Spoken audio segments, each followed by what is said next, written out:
Jai Hind everyone, welcome you all to Force Defense Academy. Today in this video I'll be discussing about stubble burning. देखिए stubble burning मतलब जो पराली जलाई जाती है वो एक पोल्यूशन का बहुत बड़ा कारण है। ऐसा नहीं है कि सिर्फ यही कारण है, जैसे आपने दिल्ली वाले रीजन में काफी ज्यादा सुना है कि पंजाब हरियाणा में जो पराली जलाई जाती है उससे काफी ज्यादा पोल्यूशन हो जाता है, दिल्ली में एयर क्वालिटी पूरी तरीके से खराब हो जाती है। मतलब ये जो विंटर वाले टाइम जो रहता है वहां पे न्यूज़पेपर में यही चलता रहता है ऑल टाइम, पराली पराली पराली कि पोल्यूशन हो रहा है, पोल्यूशन हो रहा है। दिल्ली वाले रीजन का एयर क्वालिटी बहुत ज्यादा खराब हो गया, आज तो फॉग ही था, दिखा ही नहीं कुछ, ऐसे कई सारी न्यूज चलती रहती है। तो स्टबल बर्निंग, बट ऐसा नहीं है कि सिर्फ यही कारण है पोल्यूशन का। पोल्यूशन के कई कारण होते हैं, जैसे एक तो व्हीकल्स हो गया, इंडस्ट्रियलाइजेशन हो गया। व्हीकल्स कई सारा पोल्यूशन करते हैं, इंडस्ट्रियलाइजेशन की वजह से होता है। उसके अलावा कई सारी चीजें हैं जिसकी वजह से पोल्यूशन होता है। बट ये जो है ये क्या होता है, मतलब दिखने में, मतलब ये जो है इस काफी ज्यादा दिखता है उस टाइम पे। तो स्टबल बर्निंग का नाम काफी ज्यादा न्यूज़पेपर में चलता रहता है। हम देखेंगे स्टबल बर्निंग होता क्या है, किस किस एरिया में सबसे ज्यादा होता है, क्यों होता है, फार्मर क्यों ये प्रैक्टिस करते हैं, कि इसका मतलब क्या सब्स्टिट्यूशन हो सकता है, इसके अलावा और कुछ नहीं कर सकते क्या। जैसे कई सारे तरीके हैं जो हम स्टबल बर्निंग की जगह यूज कर सकते हैं, लेकिन क्यों नहीं करते हैं उसका भी रीजन मैं बताऊंगी। क्या गवर्नमेंट इनिशिएटिव है, क्या वे फॉरवर्ड है, सारी चीजों को देखेंगे। बट इसके पहले देखिए, जो इन्वायरमेंट है हमारा वो क्या है, मतलब इन्वायरमेंट, सेफ इन्वायरमेंट में रहना जो होता है हमारा एक राइट टू लाइफ का पार्ट है। सुप्रीम कोर्ट ने डिक्लेयर किया था अभी कुछ टाइम पहले कि जो right to live in free environment वो क्या है, हमारा जो राइट टू लाइफ है, जो कि आर्टिकल 21 जो हमारा राइट टू लाइफ प्रोवाइड करता है, उसी के अंदर हमारा मतलब एक इनबिल्ट, मतलब जो है आर्टिकल, उसके अंदर इनबिल्ट एक हमारा राइट क्या है, right to live in free and open environment, fresh environment में रहना हमारा क्या है, इसका अधिकार है। उसके अलावा अगर आप फंडामेंटल ड्यूटी देखेंगे तो उसमें भी हमारे इन्वायरमेंट को प्रोटेक्ट रखना है, उसके बारे में हम बात करते हैं। उसके अलावा कई सारे आर्टिकल है डीपीएसपी में, फंडामेंटल राइट में, जो कि काय को मेंशन करते हैं कि हमारा इन्वायरमेंट क्या होना चाहिए, साफ सुथरा होना चाहिए। तो इन सब चीजों को ध्यान में रखते हुए इन्वायरमेंट को क्लीन रखना क्या है, हम सबकी रिस्पॉन्सिबिलिटी एक तरीके से। तो देखिए स्टेबल मतलब जो पराली होती है, क्या होती है, जैसे गेहूं का खेत है, गेहूं का या फिर पेड़ी का, चावल का, धान का खेत जो होता है, अगर आप उसको देखें तो क्या होता है कि गेहूं कैसा रहता है, मतलब ऐसे इस तरीके से रहता है, ऊपर यहाँ ऐसा कुछ कुछ रहेगा। तो जब उसकी कटाई की जाती है तो कटने के बाद ऊपर वाला जो पार्ट है जिसमें गेहूं या चावल रहते हैं, चावल मोस्टली जो पेड़ी वाला जो है उसकी हम बात करते हैं, तो वो तो कट के निकल जाएगा। बाकी जो नीचे वाला जो पार्ट रह जाता है खेत में ही रहता है। तो अब खेत में इतना सारा बच जाता है जिसको क्या कर देते हैं लोग, जला देते हैं। मतलब जो रिमेनिंग स्ट्रो जो रहती है पेड़ी की, उसको क्या कर देते हैं, जला देते हैं, क्योंकि इसको खत्म करना रहता है। नेक्स्ट फसल जो बोनी रहती है तो उसको उनको क्या करना रहता है, खत्म करना रहता है, तो इसलिए उसको जला देते हैं। यही क्या होता है, स्टेबल बर्निंग। मतलब it is a practice used to clear paddy crop residue from fields in preparation. मतलब देख सकते हैं मोस्टली किस मंथ में होता है, सितंबर नवंबर, क्योंकि जो पेडी जो होता है किस मॉनसून, मतलब किस टाइम पे बोया जाता है, खरीफ क्रॉप होती है, रेनी सीजन के टाइम पे बोया जाता है। तो उसका जब हार्वेस्टिंग कब होगी, मतलब जब विंटर स्टार्ट होते हैं, सितंबर अक्टूबर नवंबर का जो टाइम रहता है, उस टाइम पे उसकी हार्वेस्टिंग होती है। मतलब तो गेहूं मतलब पेड़ी तो निकल जाएगा, बचा जो रेसिड्यू है वो उस टाइम पे क्या करते हैं, जलाते हैं। तो ये क्या होता है, this process involves setting fire to the straw stubble left behind. मतलब जो आपको बताया वही चीजें है। अब इसके क्या कारण है, मतलब क्यों लोग जो है ये स्टेबल बर्निंग वाली प्रोसेस पे जाते हैं। देखो पहला क्या है, टेक्नोलॉजी। अभी पहले क्या होता था, देखो गेहूं का जो मतलब प्लांट है से इतने बड़े बड़े हैं, तो पहले हाथ से कटाई की जाती थी। कैसे, हाथ से कटाई की जाती थी, तो उनको यहाँ से काट देते, जो मतलब लेबर काम करते थे ना उसकी कटाई यहाँ से कर देते थे। लेकिन अभी क्या हुआ, मशीनें चलने लग गई, मतलब जो हार्वेस्टर है वो चलती है, वो कटाई करती है पेड़ी की, वीट की, तो वो क्या करती है, उनको यहाँ से काट देती है। मतलब सिर्फ ऊपर ऊपर वाला पोर्शन जहाँ पे गेहूं रहेंगे या पेड़ी रहेगा वहां इतनी जगह रखेंगे, बाकी नीचे इतना इतना उसको छोड़ देंगे। तो पहले जो इतना सा रेसिड्यू बचता था वो इतना सारा बचता है। पहले मतलब इतना सा तो हो सकता है अंदर ही खेत में क्या हो जाता था, मिक्स होके खत्म हो जाता था, लेकिन इतने बड़े को क्या करना पड़ता है, इनको हटाना पड़ता है। तो पहला क्या रीजन है इसका, technology. Due to use of mechanised harvesting, जो कि सेवरल इंचेस ऑफ स्टेबल को कहाँ छोड़ देते हैं, खेतों में छोड़ देते हैं। उसके बाद एडवर्स इम्पैक्ट ऑफ लॉज, देखो जो Punjab preservation of subsoil water act जो था, देखो ये वाटर एक्ट क्या था कि जो पेड़ी की जो फार्मिंग होती है उसमें पानी लगता है बहुत ज्यादा, पानी की क्या होती है, बहुत ज्यादा रिक्वायरमेंट होती है। तो इतना पानी मतलब हमारे अंडरग्राउंड में इतना ज्यादा नहीं है, तो गवर्नमेंट ने ऐसा लॉ निकाला था यहाँ पे कि जो पानी मतलब इसमें जो रखता है, तो आप एक काम करो, जो मॉनसून वाला सीजन आएगा ना, मतलब जब बारिश होगी उसी टाइम पे आप सोइंग करो, तो पानी उसको मिल जाएगा। अब लेट अगर बोएंगे तो क्या होगा, उसके हार्वेस्टिंग भी लेट होगी। मतलब अगर उन्होंने टाइम लेट कर दिया बोने का, तो हार्वेस्टिंग का टाइम भी क्या हो जाएगा, डिले हो जाएगा। हार्वेस्टिंग का टाइम अगर डिले हो गया, तो जब नेक्स्ट जो क्रॉप है उसका बोने का टाइम डिले हो जाएगा। तो गैप जो है, मतलब विंटर स्टार्ट हो जाता है, उस टाइम पे स्टेबल बर्निंग वाला काम चलता है। जो नेक्स्ट क्रॉप उनको जल्दी जल्दी क्या करना रहता है, वापस से सो करना रहता है, बोना रहता है। तो इस वजह से जो बीच वाला जो टाइम गैप है बहुत कम रहता है। तो उस कम टाइम गैप को मतलब इतने से टाइम में क्या करे वो, अब उसको तो छोड़ नहीं सकते फील्ड में कि अभी डिकम्पोज होगा उसके बाद ही हम करेंगे, तो उनको जल्दी जल्दी करना रहता है। जल्दी जल्दी के लिए क्या करते हैं, वो जला देते हैं। तो ये स्टेबल बर्निंग का रीजन है। उसके बाद अगर हम सोचे कि राइस के जो स्ट्रॉ बचे हैं, ये अगर हम एज अ फोडर मतलब एनिमल्स को खिला दे, तो वो भी नहीं कर सकते, क्योंकि जो सिर्फ बासमती राइस जो है उसका खिला सकते, लेकिन अगर नॉन बासमती पेडी जो हो गया, तो उसका क्या होता है, उसके अंदर सिलिका कंटेंट बहुत ज्यादा होता है, जो कि हार्मफुल रहता है एनिमल्स के लिए, तो वो नहीं खिला सकते। तब उसका यूज इसमें भी नहीं कर सकते, तो क्या सोचते, जला दो, खत्म हो जाएगा। और एक क्या है, क्विक एंड चीप, मतलब फार्मर क्या समझते कि ये जो मेथड है वो क्या है, जल्दी है और सबसे सस्ती है। देखो अगर आप वहां पे कोई मशीनें चलवाओगे, ट्रैक्टर से करवाओगे, तो एक तो मशीन चलवाने का पैसा, मशीन में जो फ्यूल लगता है उसका पैसा, मशीन को वहां से यहाँ तक लाने का ट्रांसपोर्टेशन का पैसा, टाइम जाएगा, एनर्जी जाएगी, इतनी सारी मेहनत कौन करे। तो इसलिए वो क्या कर लेते हैं, क्विक एंड चिप, आसानी से, मतलब उनको लगेगा आराम से बढ़िया क्या है, जला दो। और एक मिसकंसेप्शन भी है सबके माइंड में कि अगर वो जलाएंगे वहां पे तो उससे क्या होगा कि सोइल की फर्टिलिटी बढ़ जाएगी। लोगों को लगता है कि वो जो राख बनेगी ना उससे क्या होगा, सोइल की फर्टिलिटी बढ़ जाएगी, लेकिन ऐसा कुछ नहीं है, इवन खत्म कर देता है वो। और फिर इनपुट कॉस्ट ऑफ फार्मर, मतलब जब फार्मर जब खेती करते हैं कोई, तो उसकी इनपुट कॉस्ट ही इतनी ज्यादा हो जाती है। मतलब अगर पहले तो किसी भी फसल को अगर बोने के लिए उसको बीज चाहिए, बीज के बाद फिर वर्कर्स चाहिए उसको वहां पे काम करने के लिए, फिर उगेगा, उसके अंदर पेस्टिसाइड्स चाहिए, फर्टिलाइजर्स चाहिए, फिर हार्वेस्टिंग के लिए मशीन चाहिए, लेबर्स चाहिए, जगह चाहिए, ट्रैक्टर चाहिए, मशीनें चाहिए। तो इतनी सारी कॉस्ट, ऑलरेडी इनपुट कॉस्ट इतनी ज्यादा हो जाती है कि फार्मर नहीं चाहता कि मैं बचे खुची चीजों को भी मैं मतलब खत्म करने के लिए फिर पैसा लगाऊं।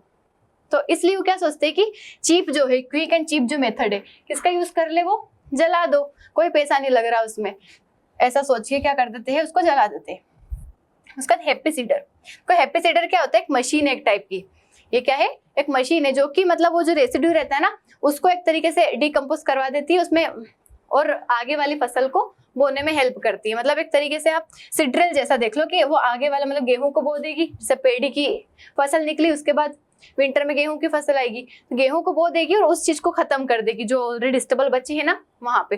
बट इसको ऑपरेशनल करना एक तरीके से एक्सपेंसिव समझते फार्मर, ये क्या है, महंगा है, तो इस वजह से नहीं कर पाते हैं। तो ये रीजंस थे जिसकी वजह से क्या होता है, स्टेबल बर्निंग हमारी कंट्री में हो रहा है। अगर आप देखिए कहाँ पे किस जगह पे ज्यादा होती है प्रैक्टिस, तो लार्ज स्केल जो है पंजाब, हरियाणा, यूपी, राजस्थान और दिल्ली में, मतलब इन एरियाज में क्या होता है, सबसे ज्यादा स्टेबल बर्निंग की प्रैक्टिस होती है। वहीं उसके अलावा अदर स्टेट्स भी जैसे कि बिहार, ओडिशा, वेस्ट बंगाल, यहाँ पे भी थोड़ी बहुत प्रैक्टिस होती है। एमपी देख लो, वहां पे भी होती है थोड़ी बहुत। अभी इम्पैक्ट क्या है स्टेबल बर्निंग का, मतलब स्टेबल बर्निंग जो हो रही है क्यों खराब है, क्या इम्पैक्ट हो रहा है इसका हमारे एनवायरमेंट पे। तो देखो पॉल्यूशन, एक तो उसके अंदर से जब भी आप जलाते हैं उस चीज को, उसमें से कई सारी हार्मफुल गैसेस, कार्बन मोनोऑक्साइड जैसी गैसेस, मीथेन, ऐसी जो मतलब हार्मफुल गैसेस जो है वो रिलीज होती है। और वो रिलीज होगी तो एटमॉस्फेयर में क्या करेगी, पोल्यूशन करेगी, लोगों की हेल्थ खराब होगी, लंग डिसीज होगी। मतलब उस रीजन में जो लोग रहते हैं ना उनका लंग डिसीज मतलब नॉर्मल हो जाएगा कि लंग डिसीज होना, ये इनहेलेशन एक्सहेलेशन से रिलेटेड डिसीज होना, कई सारी डिसीज ऐसे हो सकती है, पोल्यूशन करता है। उसका सॉइल फर्टिलिटी, अगर आप देखो किसी चीज को जलाने से वो चीज खत्म हो जाती है, तो अगर आप सॉइल के ऊपर क्या करेंगे, वहां पे इतनी बड़ी आग लगाएंगे तो वहां के जो न्यूट्रिएंट्स है, माइक्रो न्यूट्रिएंट्स है, मैक्रो न्यूट्रिएंट्स है, वो भी तो जल जाएंगे। तो फर्टिलिटी तो सॉइल की यूं ही खत्म हो जाएगी। Soil becomes less fertile and its nutrients are destroyed. जब हम उसको क्या करते हैं, हस्क मतलब वो जो घास फूस मतलब बचा हुआ रहता है उसको जलाते हैं। हीट पेनिट्रेशन, देखो जो हीट प्रोड्यूस होती है उसको जलाने से वो सॉइल के अंदर जाएगी, तो उससे क्या होगा, इरोजन होगा, यूजफुल माइक्रोब्स और मॉइस्चर पूरी तरीके से खत्म हो जाएगा, वहां पे जो इंपॉर्टेंट माइक्रोब्स होते हैं वो खत्म हो जाएंगे। सो वाटर क्वालिटी कंसर्न, देखो जो जला हुआ चीज है वो क्या होगा, आसपास पानी वाली जगह पे जाएगा, वाटर बॉडीज जो होगी उसमें जाएगा, तो वहां से पानी को पोल्यूट करेगा, वो वहाँ की एक्वेटिक लाइफ को खत्म करेगा, इकोसिस्टम को अफेक्ट करेगा। तो ये जो मतलब पानी जो खराब होगा, कई सारे लोग के पास पीने के लिए भी अगर वो पानी जाएगा तो उनको हार्म करेगा। इवन वो पराली जब जलती है तो वो आसपास वाले जो घर रहते हैं वहां पे भी उनके घर में मतलब उड़ता रहता है, उनकी जो मतलब पोल्यूशन फैलाता है, उनको भी कई सारी डिसीजेस होती है। उसका बायोडाइवर्सिटी जो है, मतलब जो इंटेंस हीट डैमेज जो हो जाता है सॉइल ड्वेलिंग ऑर्गेनिज्म, देखो मतलब जो ऑर्गेनिज्म धरती के अंदर रह रहे हैं उस टाइम पे या आसपास भी रह रहे, तो उससे क्या होता है कि वो जलता है ना, तो उस वजह से ऑर्गेनिज्म जो है, बायोडाइवर्सिटी जो है वो खत्म हो जाती है, डिसरप्ट हो जाती है। इवन कई बार जो ऐसे मतलब कुछ ऑर्गेनिज्म रहते हैं जो कि डिकम्पोजिशन के लिए मतलब इंपॉर्टेंट रहते हैं, कुछ रहते हैं जो सॉइल को फर्टाइल बनाने के लिए काम आते हैं, तो वो सब भी क्या होंगे, उसकी वजह से जल जाएंगे। तो ये कारण है। बहुत बार ऐसा भी होता है कि जब पराली जलाई जाती है ना, तो बहुत बार आग लगने के बहुत ज्यादा चांसेस रहते हैं, क्योंकि एक बार अगर खेत में आग लगी तो उसको बुझाना बहुत मुश्किल होता है, क्योंकि एक तो बहुत बड़ा खेत है और गर्मी का टाइम मतलब ऐसा टाइम भी ऐसा रहता है कि धूप अच्छी खासी रहती है, तो उससे हो सकता है कि आपकी इंपॉर्टेंट चीजें मतलब आसपास जो खेत जो रहते हैं, किसी के हो सकता है किसी के यहाँ अभी नहीं हुई हो, मतलब हार्वेस्टिंग नहीं हुई हो, उनके यहाँ पे धान नहीं लगा हुआ है और हमने इधर पराली जलाई, तो अगर हवा के झोंका तो किधर भी चल सकता है, हवा से अगर उधर ही आग लग गई तो बुझाना तो बहुत मुश्किल हो जाएगा। तो ऐसे आग लगना, किसी भी इंपॉर्टेंट चीज में हो जाना, तो ये क्या है, मतलब एक कंसर्न होता है काई का, पराली जलाने का। वैसे जनरली तभी जलाई जाती है जब आसपास वाले सभी खेतों में क्या हो जाता है, सारी हार्वेस्टिंग हो जाती है, धान निकल जाता है, जनरली तभी जलाया जाता है।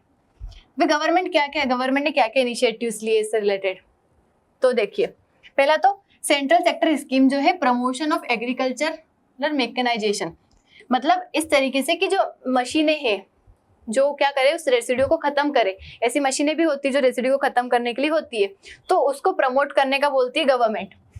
कौन से स्टेट में, पंजाब, हरियाणा, यूपी और दिल्ली में इसको अप्रूव कर दिया गया। और इसमें क्या करेगी गवर्नमेंट, क्योंकि लोगों के लिए तो ऑपरेशनल मतलब उस चीज को यूज करना मुश्किल है, क्योंकि महंगा होता है, एक्सपेंसिव होता है, इसलिए गवर्नमेंट उसमें 50% सब्सिडी प्रोवाइड करेगी, मतलब 50% तक उसकी कॉस्ट जो है गवर्नमेंट देगी, ताकि क्या कर सके, लोग उसको यूज कर सके, उस चीज को खत्म कर सके, फाइनेंशियल असिस्टेंस प्रोवाइड करेगी। उसका पूसा डिकम्पोजर, ये हमारे इंडियन एग्रीकल्चर रिसर्च इंस्टीट्यूट जो है उसने एक बायो एंजाइम बनाया है, मतलब बायोलॉजिकल है ये पूसा डिकम्पोजर मतलब जो वो रेसिड्यू बचा हुआ है उसको क्या कर देगा, ये डिकम्पोज, और सोइल की क्वालिटी को भी क्या कर देगा, इंप्रूव कर देगा। मतलब इसको वहां पे क्या करना है, स्प्रिंकल करना है, जैसे फर्टिलाइजर पेस्टिसाइड करते हैं ना, ऐसे डिकम्पोजर को स्प्रिंकल करना है, तो 20 से 25 दिन के अंदर क्या कर देगा, उसको डिकम्पोज कर देगा, खत्म कर देगा, सोइल की क्वालिटी को इंप्रूव कर देगा। उसके बाद कमीशन बनाया गया एयर क्वालिटी मैनेजमेंट का, मतलब एयर क्वालिटी को मैनेज करने के लिए कमीशन बनाया गया। उसका national policy for management of crop residue, मतलब 2014 में एग्रीकल्चर वाली जो मिनिस्ट्री है उन्होंने क्या बनाया कि एग्रीकल्चर का जो रेसिड्यू बचा हुआ रहता है, कोई से भी खेत में अगर जो बच जाता है उसको मैनेजमेंट करने के लिए एक क्या बनाया गया, पॉलिसी बनाई गई सारे स्टेट्स यूटी में, जो कि एप्लीकेबल है।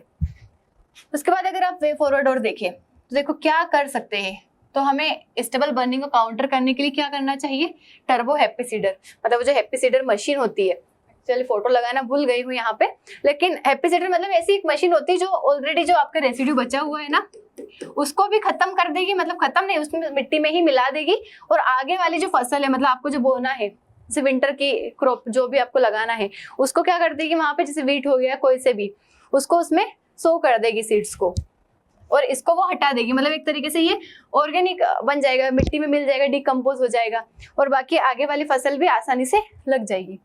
तो फाइनेंशियल इंसेंटिव, मतलब गवर्नमेंट को फाइनेंशियल इंसेंटिव अगर प्रोवाइड करें, मतलब गवर्नमेंट अगर फाइनेंशियल इंसेंटिव प्रोवाइड करेगी फार्मर्स को कि आपको खत्म करना है, हम आपको कुछ ना कुछ इंसेंटिव देंगे, पैसे देंगे, या कहीं ना कहीं कुछ ना कुछ अगर उनका बेनिफिट होगा तो उसको खत्म करना पसंद करेंगे फिर, क्योंकि अभी उनका कुछ फायदा नहीं हो रहा, इवन उनकी खुद का पैसा लग रहा है तो खत्म नहीं करते हैं। अगर गवर्नमेंट उनको कुछ इंसेंटिव देगी तो जरूर करेंगे। बायोफ्यूल, फिर जो पेड़ी के जो स्ट्रॉ बच जाती है ना वो बायोफ्यूल बनाने में भी यूज हो सकती है, जैसे हम इथेनॉल ब्लेंडिंग की बात करते हैं, इस तरीके से मतलब बायोफ्यूल जो है फॉसिल फ्यूल को क्या कर सकता है, वो रिप्लेस कर सकता है, तो फ्यूल बन सकता है उसकी हेल्प से, वो हम कर सकते हैं। उसके बाद क्रॉपिंग एंड स्प्रेडिंग स्ट्रॉ, अगर वो जो स्ट्रो बची हुई है उसको काय में मिला दे, सॉइल में मिला दे, मतलब जो स्ट्रो ऑलरेडी बची हुई है उसको काय में मिला दे, सॉइल में मिक्स कर दे, थोड़ा टाइम तक रखी रहे तो वो क्या हो जाएगी, डीकम्पोज हो जाएगी, सॉइल की फर्टिलिटी को बढ़ाएगी। लेकिन बात वही है कि मतलब ऐसा करना चाहिए, जो हैप्पी सीडर मशीन है वो इसमें काफी हेल्पफुल है, लेकिन लोग क्यों नहीं करते, क्योंकि वही उनको मेहनत लगेगी, पैसा लगेगा, इक्विपमेंट्स लगेंगे। हालांकि करना चाहिए सभी को, क्योंकि देश हमारा है और ये हमारी जिम्मेदारी। थोड़ा पैसा लग भी रहा है तो क्या है, आगे आने वाली जनरेशन, अभी जो लोग रह रहे हैं उनकी हेल्थ तो कम से कम अच्छी बनी रहेगी। तो इसी के साथ खत्म करते हुए सेशन, मिलते हैं नेक्स्ट वीडियो में विथ नेक्स्ट टॉपिक। जय हिंद।